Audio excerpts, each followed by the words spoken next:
Yeah. You're quite convinced of the alien abductions. Yeah, I mean, there's Wait. Have you been abducted? I have not. No. Okay, so you're trusting the words of other people. I'm just going by what I've seen before, as far as Words from other people. testimonies, as far as Testimonies. Yeah. Like 3 girls in Zimbabwe who are 5 years old, and they came running up. They're out playing in a field. They came running up to the house. 3 little, I mean, they're little girls, 5 years old. So they don't have point of reference to a lot of things. They've taken these girls apart, separated them, said, "What did you see?" They all said the same thing, and they all drew the same thing. So when you see something like that, it's kind of hard to be like, you know what? Those girls just made that up. That's not real. Okay, so now we might have 1 billion people in the world today who carry with them a camera and a video and a video camera, and it's called a smartphone. So in the era of the smartphone, where everyone can record unambiguously what is in front of them, we don't have some increase in the number of reports of abductions or anything else.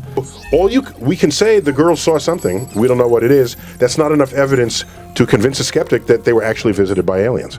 And psychologists back this up. Scientists found it first, then psychology got invented, and they study this to no end, that the human sensory system is one of the most susceptible of any data-taking configurations to bias, to mood, to misinterpretation, to all of these. And we say, damn, how are we going to do science when the human sensory system is so susceptible? Let's build machines that can make the measurements, that remove your eyes, that don't use your hearing, that don't require you to taste it, that don't require you to even have to think about it. We measure it. Now I can show you this measurement. I'm saying, grab me an alien. And we're good. We're good to go. All these people who are sure they're aliens, get one. It's fine. And I'm not going to stop you. I'm not going to say you shouldn't do it. I'm not saying there aren't aliens out there. I'm not even saying they haven't visited. Produce one, and you will convince every single skeptic there ever was. That's all. What all conspiracy theorists have in common, everyone I've met and spoken with, is there's a point where the data either don't agree with what they already want to be true, or there's just an absence of data. And so when they get to that point, they invoke the conspiracy. And it's more often where the data don't agree with what they want to be true that they'll say, oh, it's being covered up or withheld or purposefully masked, so that they make you think something else instead of the actual truth. So there's always some gapping going on in the data. And the gapping in every case is the assertion that there's some powerful secret agency that is covering it up. And I'm charmed that many people think it's the U.S. government. One of the little memes going around that that steel melts at 2,700 degrees, I think it is, and the jet fuel only burns at like 1,800 degrees. Therefore, no melting steel, no collapsed buildings. They must have used internal explosive devices, demolition, intentional demolition. Who did this? It must have been the Bush administration, and you're off and running. You don't have to actually melt steel all the way, right? You only have to weaken it. Liquid. It doesn't have to be a liquid. It doesn't have to be a liquid. It only as blacksmiths know, right? They don't melt the horseshoe to reshape it, right? It just has to become malleable so that it no longer can support the weight of the structure itself. Blacksmiths don't melt horseshoes. Right. That's right. Right. And those buildings are heavy. I mean, each floor is really heavy, right? So how many elements would have to be involved, come together just perfectly in perfect coordination for it to happen? How many people would have to be involved? To plant explosive devices in a building, you have to break through the drywall and wrap this structural support beams in these explosive devices. There must have been hundreds of them in each of the two buildings, two of the most secure buildings in the entire world after the Al-Qaeda tried to bomb it in 93. For everyone that says that the 1970s moon landing was fake, that it was done in a Hollywood studio somewhere, what do you say to them? Well, I have several replies. One of them is, isn't it amazing that our technological and scientific achievements are so great that members of the civilization that created it are in denial of it? What a compliment to how far that technology has come. Nice. What a compliment. Thank you for the compliment. Thank you for the compliment. That it's mystery and magic to you done on a Hollywood set. There's 10,000 scientists and engineers, plus or minus a few thousand. You saw the launch. You can calculate how much fuel is in that rocket. The rocket is 36 stories tall and the astronauts are up here. And the rest of that is fuel. It's a controlled bomb, basically. And they're right here. All right. And then they launch. And we have warehouses of engineering drawings trying to get this Saturn V off the ground. And all of the preliminary ones, you've seen the videos of rockets exploding on the launch pad. Thankfully, no one was aboard. They were test runs. So all of this is happening leading up to the Saturn V rocket. So there it is. I would submit to you that to fake all of that would require so much effort that you might as well just do it. Okay? And calculate how much fuel this is. That's enough fuel to go into orbit, go to the moon, orbit the moon, come back to Earth. That's how much fuel is actually in the rocket. And at launch, where do you think it was going? To like the Piggly Wiggly? To get groceries? Where do you think this rocket was going? What do you have to say to those flat earthers out there? Do you think that people just follow the skeptic train right down the skeptic hole of misinformation? You have to believe things just to get out of bed and get out the door. You know, that society's going to function, my car's going to start, the money's still in the bank. You know, we make assumptions about the world that otherwise you couldn't function. And we do that for the most part, I think, with science. You know, most people accept most of what scientists tell them without themselves knowing much about it. It's only when it bumps up against, again, like a religious belief. Oh, I don't know about that evolution thing, because do I have to be an atheist to accept evolution? Because I don't want to be an atheist, you know, something like that. Or, you know, if you're talking to a climate denier or climate skeptic, you know, I find myself usually all of a sudden we're talking about free market capitalism and the American way of life. And it's like, how did we get from CO2 gases to capitalism?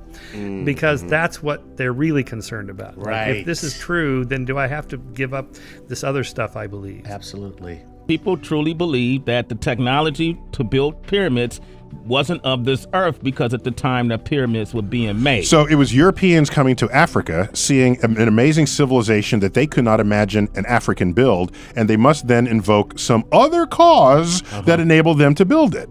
Excuse me, you know, clever people come in all colors. Yep. All right? Okay. So just because you can't figure out how somebody built a pyramid doesn't mean the people who built the pyramid got help from aliens. That's all I'm saying. So Just admit that you're not as smart as the people who built the aliens and end the conversation there. So how do you explain these pyramids being on various continents, whether it's South America, whether it's Africa? So a couple of things. First, the most stable structure you can possibly build is a pyramid. Pyramids don't tip over. They don't get blown over in the wind. All right? And even when they erode and still keep a pyramid shape. So we could say maybe ancient civilizations built all kinds of structures. They just didn't survive thousands of years of erosion and corrosion. The pyramids are what remain, and now that's what you see around the world. Do you believe that there's some alien life form out of this world that has technology that has brought aliens in the past to this planet? And I'm not convinced by what people put forth as evidence in support of that. Yeah. And wherever there's a gap in their argument, they have to invoke, oh, it's a conspiracy and it's a cover-up. And anyone who's ever worked for the government or has seen the government operate, they're basically incapable of a cover-up. Look at how much we knew about President Clinton's genitals. If there were ever a cover-up, it would be that, all right? But that's out there and talking about it on the evening news. So if we're stockpiling dead alien bodies or live alien bodies, are you going to think that the government is going to keep that a secret? You're giving way too much credit to the federal government for pulling something like that off. That's all I'm saying. So, and if we're going to be visited by aliens, why are they so shy? Why are they always going to like remote place? Land a damn thing here in Times Square. Then we'll talk about it. In 1997, there was an incident called the Phoenix Lights, which is explained as maybe the most evidence we have of aliens. I mean, the Navy recently confirmed that 3 widely circulated videos captured unidentified aerial phenomena. How do you explain the Phoenix Lights and what the Navy said? I'll make a very simple statement. If you see lights in the sky and you don't know what they are, they're unidentified and they're flying and they're objects. Once you say they're unidentified, your next sentence can't be, they must therefore be anything, right? You can't say, I don't know what it is, therefore they're aliens visiting us from another planet. You just said you don't know what you're looking at. Right. That's the end of the sentence. Area 51 had any evidence? Okay, so now Area 51, this would be a government installation stockpiling aliens. And have you ever worked for the government? Do you understand how impossible it is for them to keep secrets? They're like receptionists and janitors, and the whole set of people would all have to just agree not to Instagram an image of an alien getting fed in a cage. Okay, I understand that I may seem silly, but I genuinely want to know from you if you believe that there's life out, if the truth is out there. Okay. Right? If you study the problem, how old the universe is and complex there's no doubt there's going to be life somewhere else in the universe. It's just a different question about whether they have visited us. And I joke about this. Yes. Maybe they have visited us. In the 1960s and 70s, there were many, many reports of alien abductions. People said, the aliens came to me and they brought me in and then they released me. Do you have any footage? No, they took my camera. Or no, they zapped my film and now there's no image on the film. But there were countless stories. Well, now you can stream live from your camera anything that's going on in front of you. So if the aliens come and they want to abduct you, stream it. That would be instantly viral. If we were being visited, I'm thinking maybe Google satellite images would catch spaceships that are not airplanes moving on our surface. One of the reasons is most of these sightings actually occur far offshore in the ocean. And the speculation is this is one of the ways, no, obviously I'm going to put my tinfoil hat on nice and tight. Do your thing. This is one of the ways that they monitor us. The best way to do it is to do it where they're hold their base where no one is around, which is the ocean. If you are sure we are being visited by aliens and you don't actually have really good evidence, then you have to say that. Sure. Well, you know that. You have to say that. You have to say, this is really happening and they're observing us and they're concealing themselves in this particular way. All of what has been put forth as evidence for aliens, to me, is insufficient evidence to excite my interest, my research interest in devoting time to finding it out. I don't think there's aliens in them. I have a feeling that these things are probes. And I feel like if you just think about biological entities flying through the universe, like, why do that? Right. When you have sophisticated technology that's good enough right now from our like relatively primitive in consideration of what we think is possible a million years from now, right? Mm-hmm. But we can send that Mars rover around. We have a helicopter on Mars. Mm-hmm. I mean, there's multiple satellites flying through the universe right now taking images. We can do all that. Yeah, but our probes are not targeting the Martian military fighter pilots. Because there's no Martian military. Do most conspiracy theories get conjured up because of Hollywood films, or is it more the mistrust of government, or is it a combination of the two? Well, it's a combination of the two and many other factors as well. Politics plays a role. But in general, if a film comes out that's very popular, like JFK in 91, until you dissect the film and you pull out all the mistakes and errors and exaggerations and incorrect inferences and so on, there's really not much there. So it's not that Bush orchestrated 9/11 or let 9/11 happen, but he certainly capitalized on it to follow his own agenda, as did Roosevelt, who wanted to get the United States into the war to support Great Britain against Germany, couldn't do it without some event, and that was the event. So politicians do that, and they do so in secret often, and I have whole chapters on all the shenanigans the CIA has been up to in the 50s, 60s, and 70s. MK Ultra, dosing U.S. citizens with LSD and other mind control drugs because we didn't want to fall behind the Russians and the Chinese and the North Koreans in mind control technology. Well, are you telling me we fell behind in a mind control gap?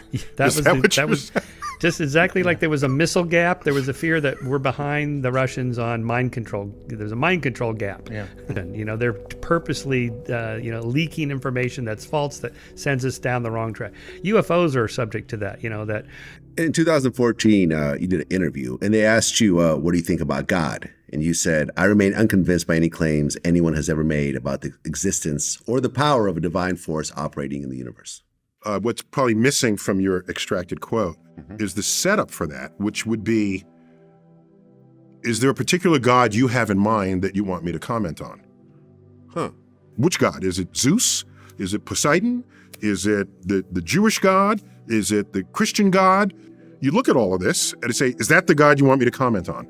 Or is there some other God? Typically, it's the Judeo-Christian blend there. In that context, I would say in my studies of the universe, I value evidence, and I don't see evidence for any kind of active intelligence or power over anything. Yeah. But if you had evidence, show it to me. I'm all in. Well, I mean, you said you don't like to be labeled an atheist, more agnostic. Yeah. The reason why I disavow the atheist title is very simple. The most visible atheists today say things, do things, and think things that I don't do. I don't chase people down when they speak of their religious allegiances. I might ask them about it, but I'm not going to challenge them. I value the diversity of people's spiritual expression in this country where it is protected, and in the world, not every place where it continues to be protected. If my behavior triggers people to say, I thought you were an atheist, then I'm not an atheist. Because words in the dictionary, words are not defined by the dictionary. They're described in a manner that reflects how words come into use. Otherwise, we'd still be speaking like Chaucer. Yeah. So atheist today comes with expectations of what you're going to say and do. And since I don't fulfill that, we need another word for me. Chuck, I've been public on the fact that I'm waiting for someone to convince me that we don't live in a simulation. I've heard you say it. The arguments put forth have been quite convincing to me. And most of the best arguments are traceable to a guy named Nick Bostrom, a philosopher at the University of Oxford. Okay. Here's the argument. Ready? Go ahead. Our computing power is growing rapidly. Right. We create simulations of worlds. We have video games with characters that are inside the video game. Right. Imagine a day where you can simulate a world so perfectly with life forms, humans, so well that you can recreate every single neurosynaptic thought you could have, but now you're in the simulation on the computer. So, including the perception of free will. Okay. So, and we went to the moon. It's okay, let's make sure the moon is there. Right. Okay. Maybe that's why we can't travel faster than the speed of light. Because if we could, we'd be able to get to another galaxy before they could program that galaxy. So now that world evolves and they develop computing power. Right. And they say, we want to play video games. So now we're going to make a world. So then they make a world and they have sufficient computing power that they invent to create a whole universe within their computers. Okay. And then they make a world. And then they make a world all the way on down. Right. It could be hundreds, thousands, billions. You're allowed to introduce information that you already have available to you, even if you didn't measure it to be true. So we establish the likelihood that one day we'll have the power to do this. Right. And then that factors into these statistics. Okay. So there's 1 in a zillion, you're the real universe, and 999 zillion to 1 that you're a simulation. That convinced me.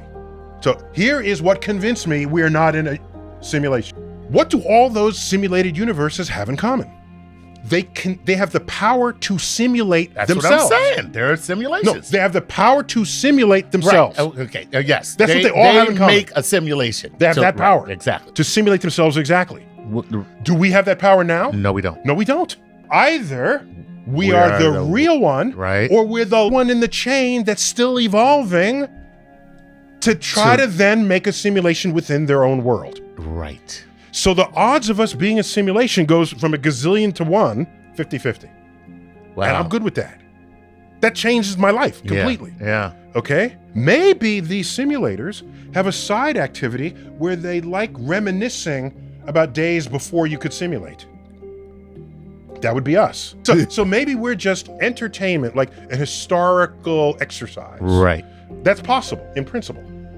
However, let's look at our own conduct with that regard. Okay. I think of a movie as a simulation, just for the sake of Which this it kinda is. conversation, which it kind of Kinda is. is. Ask yourself, how many movies have been made in a time before we ever knew how to make movies? If we are any measure of the incentives of creating simulations, which all we can do with movies at this point, then they might have some historical thing, but there's way more interesting things and stories to tell in the era of simulations that exist post-simulation. Right. So that still brings us back to we're probably either the first or we're on our way to being the next. What is the next tallest thing we built? Stable structure after the pyramid. What? The Eiffel Tower. That was the first stable structure we built as a civilization that was taller than the pyramids. So the Egyptians knew they knew architecture. They knew. No one's taken that away from them. But to claim they have some secret knowledge of the functionings of the universe, no. But the fact that they didn't have steel, and the fact that you're dealing with the very, very most recent 2,500 BC, and they built. You just have to be more ingenious, more innovative Yes. than we otherwise would have to be. Yeah. And how do you move the blocks? How do they make Right. Stonehenge? Those rocks are nowhere in the region. Mm-hmm. They were carted from some. They found a place where those rocks were would have been mined, removed, and yeah, and those are some big ass rocks. Yeah, as are the ones, but isn't it less impressive because they're just big? Like what the thing about the pyramids that's so impressive is the precision and the sheer numbers. 2,600,000 stones. Our best understanding of Stonehenge is that it's a functioning observatory that can actually predict eclipses. There are holes that are not stones, but they're 56 holes, which is 3 times the Saros, which is the cycle of eclipses, of the matching of the orbits of the sun and the moon in the sky, the paths of the sun and the moon in the sky. And when they match up, you get an eclipse. It's an eclipse observatory. I visited Stonehenge as a kid at age 15 on an expedition, and he was the expedition head. Oh wow! Yeah, so How lucky for you. yeah, it was good, and that stuck with me.